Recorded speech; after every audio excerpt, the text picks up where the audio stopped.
guys, you're watching Geek Assemble, and today we're in another video, another review. We're talking about and reviewing Back to the Future. Just on the credits. Also, we've just finished watching it. We've just finished watching the second one. So yeah, without further ado, let's get on to this review. It's really good.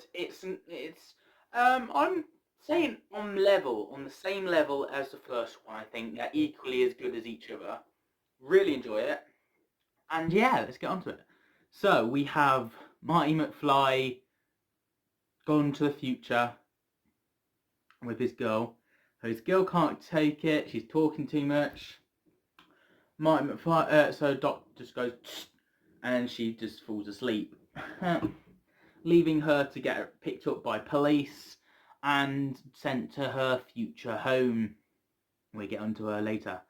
The Doc is telling Marty all certain stuff he's got to do and sort things out, while he's sorting some other thing out with Marty's kid from the future. Doesn't quite go to the plan, and Marty's kid bumbles up their plan with Marty. So Marty's gone to see Biff, the old man, starts talking to him, who is Biff is the future? I don't know, there's too many Biffs, there's too many Martys in this. So we have Biff, the old man, talking to Marty and telling him off and all that. And he notices as they leave the calf that there's two McFlys, and he does something about it and steals the book. Marty bought a book, and basically he wants to bet on the future, make his winnings a bit more in the future and stuff like that. And as we saw in the first one, things got pretty well for him. He got a better life and a living quality. However, by the end of this film, things change, and basically Biff is top dog around here, and he gets a better life, and Marty gets a terrible life because Biff, the old man, actually gets Marty's mom.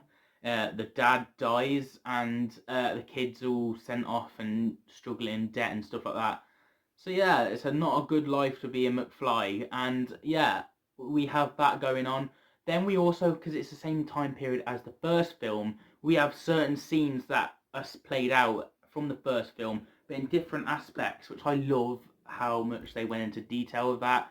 And they even added bits when that were linked in with the first film, and yeah, the book, trying to find with these multi-millionaires and stuff like that. Then going to Biff's mansion and seeing him basically living the dream with Marty's mom and all these other girls and stuff like that, and just showing he's top dog. And then the old man Biff talking to the other Biff and saying, "You dummy, get it right. Put it somewhere else. Put it safe. And there's going to be a Doc and this other kid. And be careful of them," and stuff like that. It's very timey-wimey mixed in with the first film, and if you've watched the first film and then the second one like I just have, it makes so much sense, and it's so fluent, and it's so much stuff going on, but you can understand it and you can get with it. There is obviously set in the future, 2015, which obviously is our past, and 2015 did not look anything like that, so yeah. And I was 15 then, so I pretty much remember that. So there we go. We have that on the board, and we have a hoverboard and stop Marty McFly's child from getting arrested, and it gets blamed on Biff. And then we have Biff with the magazine and Marty trying to get the magazine back, and that conflict going on throughout. And then there was a scene where Biff's mates were trying to attack Marty, but they were attacking Marty from the first film, and it could have completely changed history. So the Marty from the second film had to stop the other guys from taking Marty from the first film out. Woo, that's a hard word to say, but hopefully you're following me. There's a lot of stuff that's, yeah, you could enjoy this film, but you'd have to see the first one to make it make sense properly. And yeah, that's my thoughts on that, really. Obviously, they get the book, obviously they get rid of it. Then Biff sorted out in manure, because I hate manure.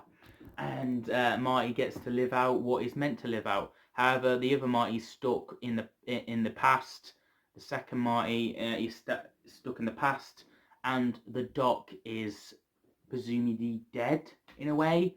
And a strange guy gives Marty a note telling that the Doc's in the Wild West. He's lived there and he's had a nice life and stuff like that. Leaving our Marty to go to the first movie Doc and ask him, "Can you send me back to that period so I can see the Doc? Because I need to get to him." And the other Docs from the second film's like celebrating, and then he sees sees Martin. He's like, "What? How can you be here? Great Scott!" And it leaves on a cliffhanger. And we actually get a trailer for the third film. So presumably this film, they were in the same year, were they? I don't know when this was produced. Was it in the same year, or did they have to wait 1 year to know what would happen in part 3? Let me know if you were around in that time period, or you just know. Because they did do a trailer at the end. It was very odd, and I liked it. I liked it a lot. I'm going to give this story out of 10 a 9 out of 10. Thought it was a solid one. It was very timey-wimey, and you had to properly watch the first one and the second one to get the references and stuff like that. And it's just a better and easy ride, and I can't wait to review the third one. I mean, it is 20 to 11. I'm going to just watch the third one now, I think. Get out of the way. Watch that and review it. So before the end of the night, well, into the morning of the next day. Timey-wimey. I'll be reviewing the third one next week for you guys, but I'll be watching it now. So yeah, that's my thoughts. That's my opinion on the second one. Join me for the third one next week. Less timey-wiminess and more in the Middle West. And if you don't enjoy me talking about Back to the Future, then I do Marvel, DC, Doctor Who, Merlin, James Bond, Game of Thrones will eventually do. So this channel really does all sorts. So you might as well subscribe. And if you haven't already, click the little bell so you don't miss a video, and give the video a thumbs up because it helps people notice the video. And share it to a friend if you know someone who may like this channel. So yeah, without further ado, I'll see you guys for another video very soon. Have a nice day.